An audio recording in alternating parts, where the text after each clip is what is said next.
Nicolás Maduro censura Twitter en Venezuela para que no se siga destapando su fraude electoral. Veámoslo. Prácticamente 2 semanas después de que se hayan celebrado las elecciones presidenciales en Venezuela, el Centro Nacional Electoral, controlado por el chavismo, sigue sin publicar las actas oficiales de esas votaciones, a partir de las cuales ha proclamado a Nicolás Maduro ganador, vencedor de esos comicios. Y eso que uno de los intelectuales orgánicos del chavismo, el español Juan Carlos Monedero, al día siguiente de celebradas las elecciones, anunció que esas actas se publicarían en breve. El Consejo Nacional Electoral va a publicar en breve los resultados mesa a mesa de las elecciones en Venezuela. En cuanto se coteje el resultado de las mesas con lo contabilizado por el Centro Nacional Electoral, se verá que es imposible falsear el resultado y que los datos coinciden. Si hubiera sido otro país, se habría confiado en el Centro Nacional Electoral, pero como es Venezuela, se le exige lo que no se exige a ningún otro país. No importa. Se verá que los datos son coincidentes con los datos históricos recientes del chavismo y de la oposición. Algo más de 6 millones Maduro, algo más de 5 millones González. En torno a 1 millón más de votos para el chavismo. Por eso han intentado hacer caer el sistema hackeándolo. Si se hubiera caído el sistema informático, ya tenían el relato. ¿Qué no habrán hecho en Venezuela? En cuanto se publiquen esos datos, los países que esperaban esa auditoría, porque es Venezuela, nunca se lo han pedido a los Estados Unidos, reconocerán a Nicolás Maduro, igual que ya lo han hecho los países de los BRICS. Más vale tarde que nunca. Ojalá la unidad regional de América Latina se refuerce. Entonces la derecha venezolana tendrá que escoger si se lanza al abismo con María Corina Machado o empieza una nueva etapa en paz y respetando las reglas. Una buena parte de los candidatos de la oposición ya han reconocido los resultados anunciados por el Centro Nacional Electoral. Empieza una nueva etapa en Venezuela y sería bueno que existiera una oposición democrática. Si no lo entienden, seguirán siendo rehenes de Milei, Díaz Ayuso, Aznar, Bolsonaro, Trump y el resto de extrema derecha violenta, y seguirán en el basurero de la historia. Lo que iba a ser muy breve se está convirtiendo en algo bastante largo, y eso que la oposición sí publicó al día siguiente de las elecciones una muestra muy amplia, que hoy ya alcanza el 80% de todas las mesas electorales, sí publicó al día siguiente de los comicios una muestra muy amplia de las actas electorales que sus testigos habían ido recopilando. Y hasta este momento nadie ha sido capaz de demostrar que esas actas sean falsas. Y eso que el Centro Nacional Electoral lo tendría muy sencillo si las actas recopiladas y digitalizadas por la oposición fueran falsas. Lo tendría muy sencillo para demostrarlo. Pero no solo no tratan de demostrar que las actas publicadas por la oposición sean falsas, sino que ni siquiera han publicado sus propias actas, que en teoría contradicen el resultado de aquellas digitalizadas por la oposición. Ahora bien, no pensemos que el ejercicio de opacidad y de oscurantismo de la oligarquía chavista en Venezuela termina en la ocultación de las actas electorales, precisamente porque el fraude electoral del chavismo es tan obsceno, tan evidente y cada vez está siendo más cuestionado dentro y fuera de Venezuela. Al chavismo no le queda otro remedio que recurrir a la censura, porque no quiere que las pruebas, las evidencias de ese fraude electoral que exhiben a las claras la naturaleza tiránica de ese régimen, no quiere que esas pruebas, que esas evidencias, lleguen al conjunto de la población. Los medios tradicionales dentro de Venezuela ya llevan años controlados por la oligarquía chavista, y por tanto no es necesario recurrir a la censura abierta de esos medios de comunicación domesticados. Sin embargo, las redes sociales son harina de otro costal.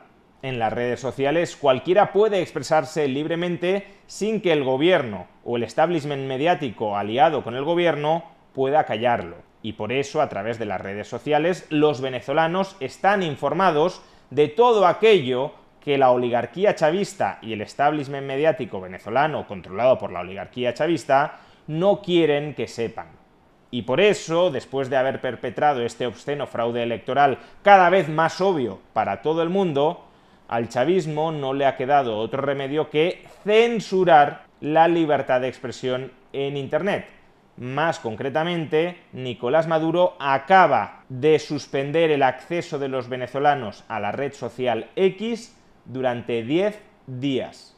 Veámoslo si no en el vídeo que el propio Nicolás Maduro ha subido, vaya por Dios, en su propia cuenta personal en X. Elon Musk es el dueño de X y ha violado todas las normas y ha violado, incitando al odio, al enfrentamiento de los venezolanos, ha violado todas las leyes de Venezuela.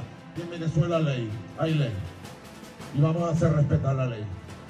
Por eso he firmado un punto de cuenta con la propuesta hecha por Conatel, quien ha decidido sacar la red social X durante 10 días de circulación en Venezuela para que ellos presenten sus recaudos.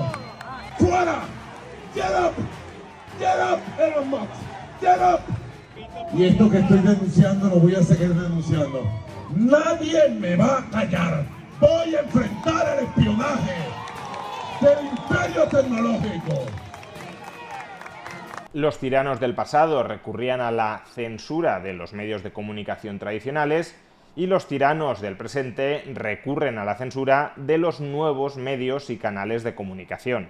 Pero el objetivo sigue siendo el mismo: acallar a la disidencia, silenciar a todos aquellos que ponen de manifiesto que el emperador, que el tirano, está desnudo.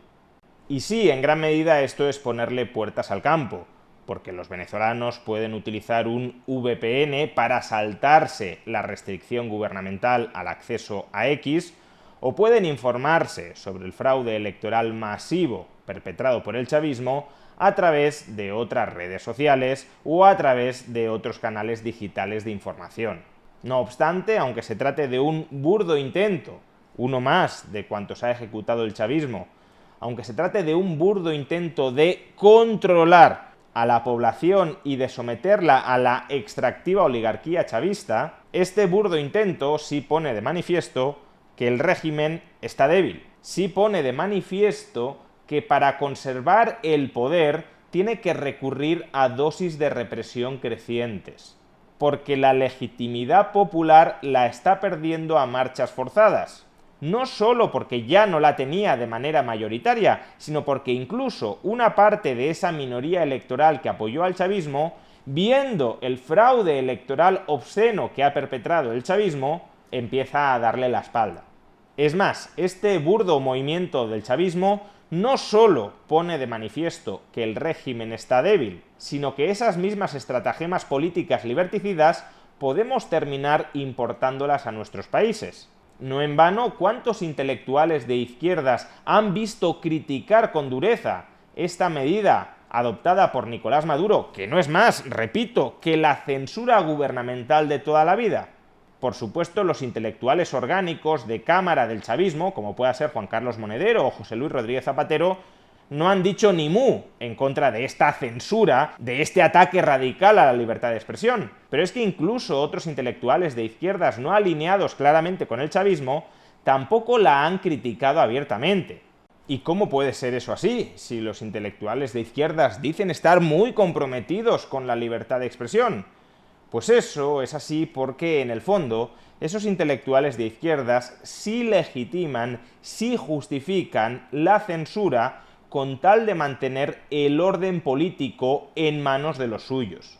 Y cuidado, estoy hablando en este caso de los intelectuales de izquierdas porque nos estamos refiriendo al caso de Venezuela, pero muchos intelectuales de la derecha no liberal, hacen exactamente lo mismo.